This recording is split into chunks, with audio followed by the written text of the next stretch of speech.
Hello everyone, welcome back to my channel. Today I'm going to be talking about all things denim. So I'm going to start off this video by talking about some of my denim mistakes I've made, and I think that this can be helpful if you are looking for a pair of really good jeans that fit well, and you might be able to learn from some of the mistakes I've made in the past. In the second part of my video, I'm going to talk about my top 5 jeans and more importantly, why I like them. I can feel that this is going to be a long video, so I hope you guys enjoy it, and I will have everything timestamped down below if there is some specific information that you're looking for. My first denim mistake is too much tailoring. My preference when it comes to jeans is that it hits me on the ankle bone. That's usually where I find it to be the most flattering, and the problem is that I often wear very high heels and I'll also wear flat shoes.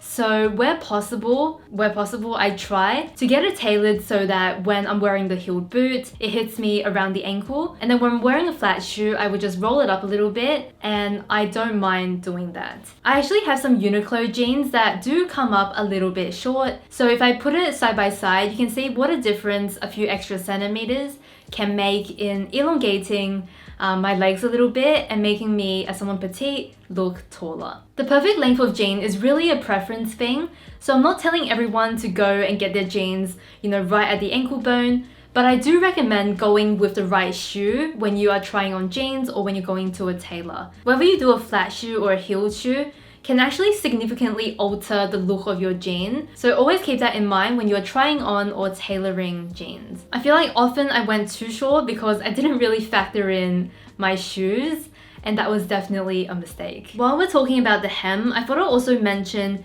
how you can make the hem look more tailored to you. In my last denim video, someone mentioned that I should keep the original hem when I'm shortening my jeans. So I actually did this as a bit of a DIY project, and it's super easy to do, and I do think that it has a more tailored to you kind of look. This is the comparison, so this is keeping the raw hem, and you can see that it does look more like the original jean. And then this is getting it done at the tailor if you don't keep the hem. I did it as a DIY, so I'll share the video I used down below, and I think it gives it a really finished look, especially for certain styles of jeans where the hem is more obvious. Next mistake I want to talk about is overdoing the stretch in denim. I have 2 pairs of Uniqlo jeans that are in very similar styles. One of them is a raw denim with no stretch, one of them is very stretchy, and 3 to 4 years later, that's how long I've had them, I can really see the difference of how they've worn in comparison. The really stretchy pair, after about 1 to 2 years, really lost its shape, and I really think that it didn't look nearly as good as it did when I first purchased it. The raw denim, on the other hand, still looks exactly as it did, and I really think that for most jeans, where possible, where I don't need the stretch, to go for 100% cotton or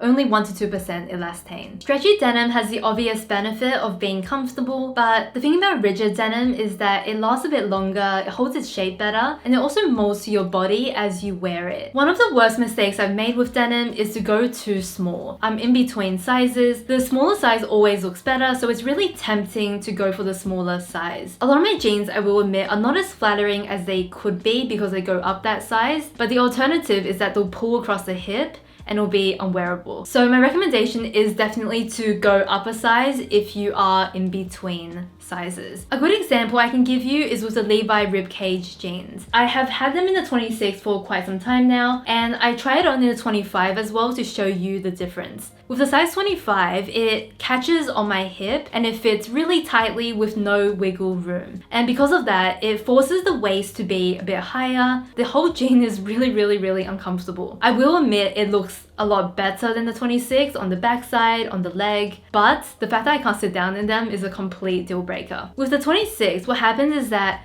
because the hip has a bit of space, it sits slightly lower and it's no longer catching on my hip. Because of that, the waist also sits slightly lower, and the whole jean is a lot more wearable and a lot more comfortable. So in between 2 sizes, I would definitely recommend going up. If it bothers you enough, you can always tailor it, but for the most part, I find that once I tuck something in, once I wear my clothes and my outfit, the waist gap usually closes up anyway. If I ever see really excessive creasing on my jeans, it's usually a sign that something doesn't fit right. If it's creasing and digging into me, it's too tight. If it's creasing with lots of excess fabric, it's usually too big. And then if it's creasing both ways, the way the jean was cut is just not made for my body type. As I keep saying, because I fall in between 2 sizes, a little bit of excess material is kind of hard to avoid, but I try to keep this in mind anyway. A mistake I've made that I think can be quite relatable is going for the wrong rise. With low rise back in, I'm definitely not going for low rise because I find it to be incredibly unflattering on my body. Depending on your body shape and what you prefer, I would just keep in mind that whatever the rise is whatever you are accentuating on the body, and you can kind of decide what is the right one for you. I try on my mid-rise jeans in comparison to a high-rise jean, and it is really subjective, but I much prefer the high-rise on me. Another consideration for me is that when I tuck a sweater into mid-rise or low-rise jeans, it further creates bulk in that area. And not only that, I just think it creates a little bit of an odd shape around the waist and hip line. I also feel like my tummy is just hanging out in low rise, whereas the high rise with the zip can really suck you in, and it definitely makes me feel a lot more confident in my jeans. The next couple of things are not necessarily mistakes I've made, but a couple of things that I would recommend keeping an eye out for when it comes to denim. When it comes to the back of a jean, I feel like one of the things that can make a jean more flattering is the pocket placement. This is all very visual, but I think if the pockets are sitting higher, it makes the butt look more lifted and is usually a little bit more flattering. Whereas when the pockets are sitting very low and almost onto the leg, I find it to be less flattering. If the pockets are sitting closer together, I think it makes the width look a bit more narrow, and then if the pockets are further apart, it makes it look wider. And I think that makes a lot of sense when you think about it visually. The last thing is in the size of the pocket. So small pockets make the butt look a bit larger. Large pockets, I think, flatten things out a little bit, and that is just a general rule of thumb. I'm throwing this in here because I think how denim looks at the back is really just as important as everything else. I will admit that I usually don't care about the pocket placement until something doesn't look right. There are definitely some jeans that I try where the positioning looks really off, and other than that, I'm usually happy with whatever. Something I recommend when you're trying on denim is to not fidget too much. So don't pull it up and out to see how much space there is. There is always going to be space when you do that. And instead, actually tuck your clothes in, wear the right shoes, put the whole outfit together when you're trying on the jeans. In the past, I think what I did was that when there was any room in my waist, it used to really bother me. So I find that once I tuck my top in, wear the right shoes, and then just let the denim fall naturally on my body, so not pull it up too much, the denim actually fits fine. This is something really small, but I feel like in the past there were definitely pairs of denim that actually fit me that I dismissed because I managed to kind of pull some room out on the waist or something crazy like that. The last thing I want to talk about, but one of the first things I actually look at on denim, is the quality of stitching, the rivets, the zip, and make sure these are all high quality. The idea is not that I care so much about things like stitching, but it is a sign of the overall quality. I think most manufacturers won't put a really nice zipper on a poorly made pair of jeans, and they're also not going to put a really cheap zipper on a really well-made pair of jeans. There are always exceptions to the rule, but if you're trying on denim, you haven't had experience with a brand before, this can be a really good way to tell what the quality is like. If any time I say loose spread, stitches that feel very fragile, they're really far apart, and they just feel kind of flimsy, I usually avoid the jean because I feel like it will need repair sometime down the line, and I just can't be bothered, and I would like to avoid that as much as possible. I'm gonna move on to the second part of this video, which is my top 5 jeans. Now, I say top 5, but this is actually the majority of my collection, so it's really a denim review in general. I'll be putting down all of my measurements as well as the size I took down below, and I'll do that for each pair of jeans so you can do a comparison if there is something you are interested in. This is the Arket barrel leg jean, and this is in the petite length. This jean here is made from 100% cotton, and because of that, it has no stretch. I would describe this jean as being very thick, very rigid, and it looks really good on the body because of this material. If I'm looking up close at some of the details, I don't think it's as neat as the Levi's stitching, but it's not bad. The button on the front, in my opinion, does look a little bit cheap in comparison to Levi's. I always like to make sure the zip is smooth, and this one is. So details wise, I think it falls a little bit behind Levi's, but it's not bad. Out of all my jeans, I feel like this one fits me the best, where it fits me well on both the waist and the hip. And that is just very very rare to come across. I also like the way it looks on the back. With a lot of my jeans, I have excess material on the bottom of the butt and then also on the top of the leg. And I really hate this, but because of the sizing issue, this just happens. This jean really doesn't have much creasing or much excess material, and one of the most flattering jeans on the back as well. I'm not going to give a summary of this jean because I'm going to come back to it when I compare all the barrel jeans together. The next pair of jeans are these Levi's Made and Crafted barrel jeans. So firstly, the Made and Crafted line by Levi's is pretty much where they have slightly more elevated designs. You can see the differences between the Made and Crafted as well as the regular line by the fact that this is a barrel jean and the styles are often a little bit more fashion forward, but you can also see it in design details like a black patch instead of a brown. It uses a gunmetal button. It features a YKK zip. And then the back pocket is also a larger shape than all the other Levi jeans that I own. Let's talk about quality now. These ones here are 100% organic cotton. So similar to the last barrel jean, these have no stretch. The difference between this jean and the one I just showed is that this is more of a medium weight denim, so it is a bit thinner in comparison. Another difference is that this is more flexible and the other one is more rigid. So I feel like for an everyday denim, I do kind of prefer this type of style as opposed to the really thick, rigid, sturdy denim of the last pair. If we look up close at the details, I feel like it's all a little bit nicer than the Arket, which is exactly what you'll expect from Levi's. The fact that this one has the gunmetal button, the fact that it's got a little bit of distressing, and the black patch, I think gives it a little bit more of an elevated look in comparison. Moving on to the fit now, one of the first things I noticed was that the length is perfect. As someone who is petite, I'm not used to this, and it was a very nice surprise. But if you're taller, I definitely wouldn't recommend these jeans. They come up quite short. I really love the shape of them. For me, it's a very subtle barrel shape. It's not very wide, and then it just gradually tapers in a very subtle and natural way. I think there is a little bit of room around the waistline,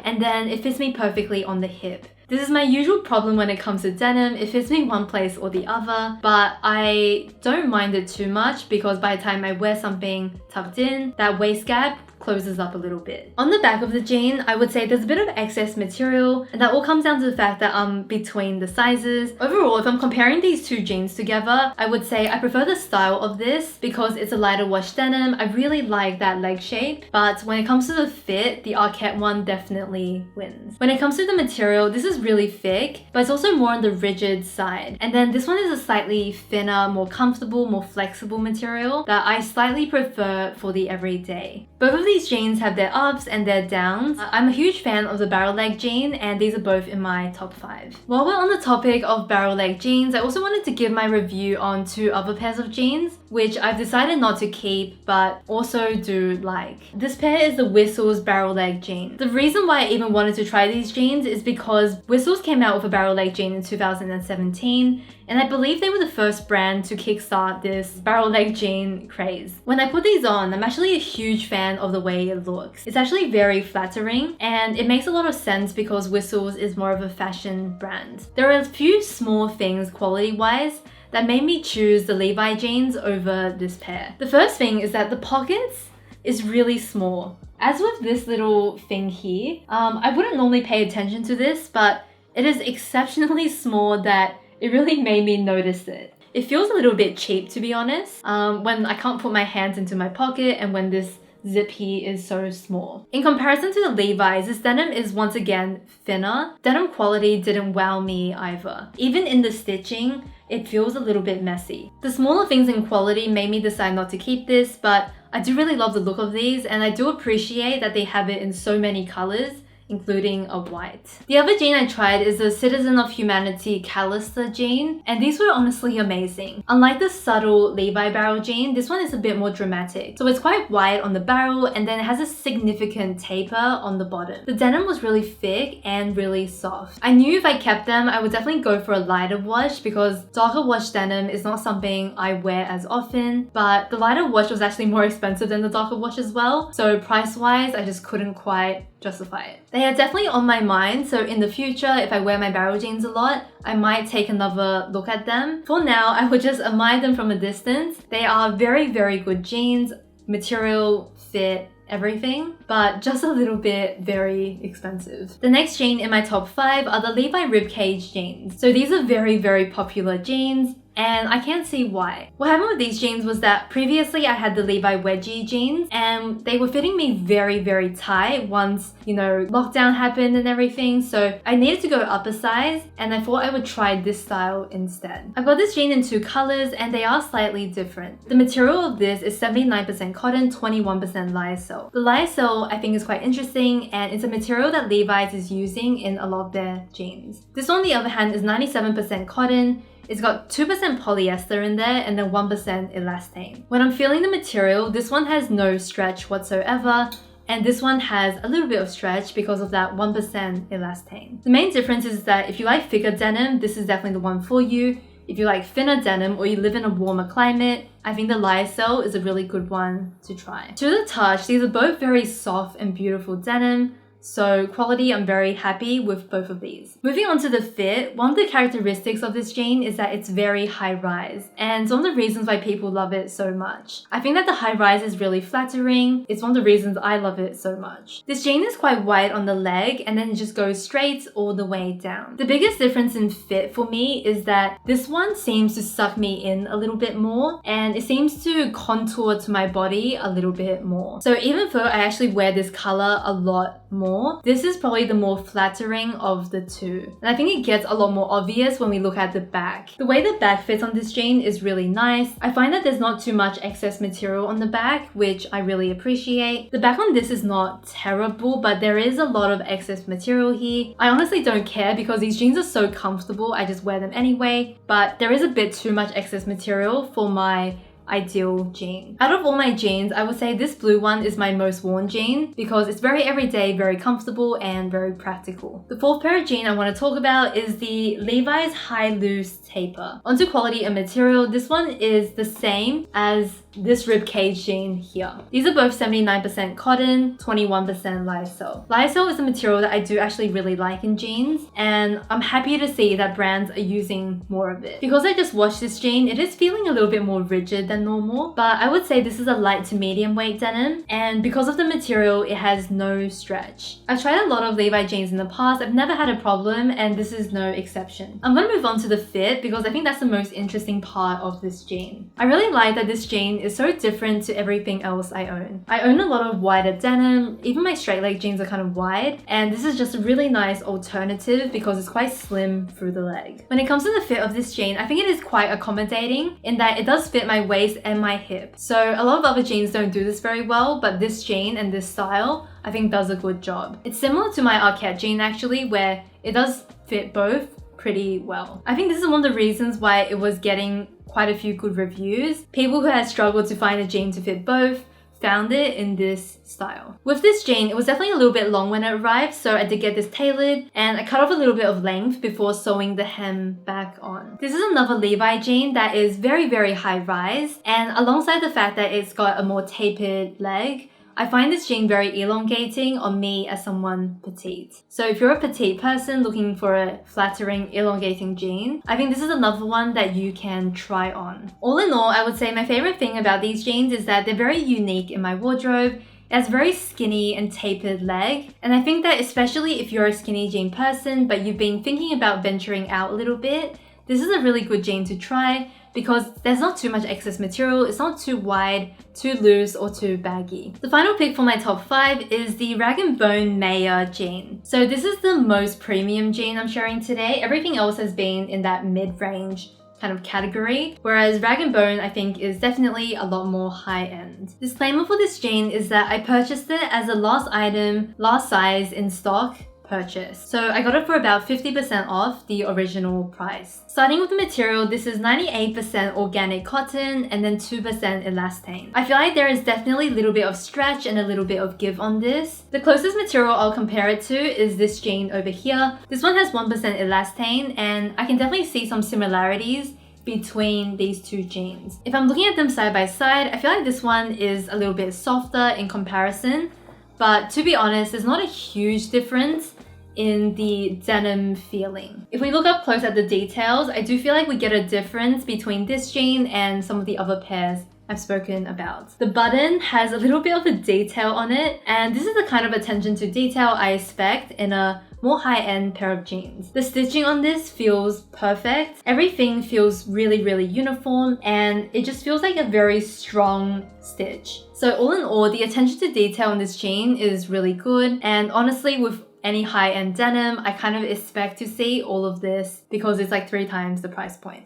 I really like the fit of these jeans, but it's nothing new for me. I used to have a pair of Uniqlo jeans that were very similar, right down to the fact that they both had a frayed hem. What happened with the Uniqlo jeans was that when I purchased them, they were already quite short, and then as I wore them, the hem just kept on fraying, until it was like a 3/4 length pant. What I'm going to do differently this time is that I'm going to sew a straight stitch on the bottom to prevent it from fraying so much, and hopefully that will do the trick. Not surprisingly, I really like the wide leg shape of this jean, and it's what all my jeans are. The back of this jean I also find quite flattering. I find that whenever the leg of the jean is wider, I don't get that weird bunching on the thigh area or the back of my thigh, and that is something I really hate when it happens. So I'm very happy with how it just falls down without too much excess material. I've been calling this denim white denim, but it's really a cream color, and one thing I really appreciate is that it's not sheer. Because I'm wearing a navy top tucked in, I feel like you can see it a bit,